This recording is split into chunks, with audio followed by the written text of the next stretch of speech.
Emotional eating is often misunderstood as a lack of discipline, when in truth it's deeply rooted in how our minds and bodies process emotions.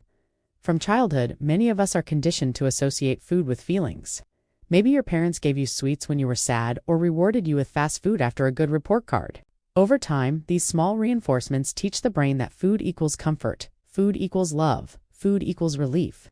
By the time we're adults, this wiring runs so deep that grabbing a snack during stress feels automatic, almost like breathing. It's not that you re-hungry it, it's that your brain remembers the old programming and obeys it. Science explains it even further. When you eat foods high in sugar, fat, or salt, your brain releases dopamine, the same chemical linked to pleasure, reward, and even addiction. This is why eating emotionally feels so good in the moment, but so heavy with guilt afterward. The cycle is cruel. You feel bad, you eat to feel better, then you feel worse because you ate. Breaking it isn't about shaming yourself, it's about breaking the cycle and retraining your brain. One of the most overlooked aspects of emotional eating is the physical cost it takes on the body. The constant swings of overeating, especially on comfort foods, can lead to weight gain, poor digestion, fatigue, and even hormonal imbalance. But beyond the body, it's the emotional toll that weighs heavier. The frustration of knowing what you should do but not being able to do it, the quiet shame of hiding eating habits from others, and the feeling of being trapped by your own cravings.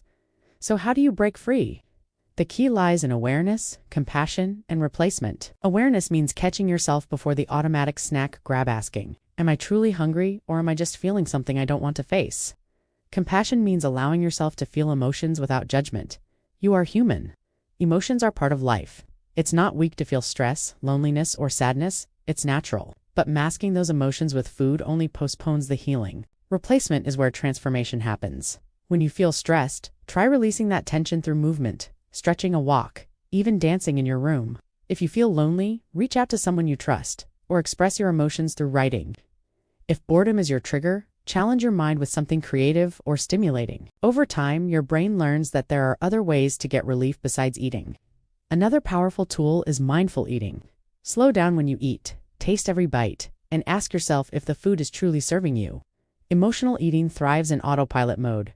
Mindful eating breaks that pattern and reconnects you to your body's real needs. And here's the most important part. Don't expect perfection. Breaking emotional eating is not about never slipping, it's about slipping less. Catching yourself sooner and treating yourself with kindness as you grow. Every time you pause before reaching for food out of emotion, you strengthen your awareness.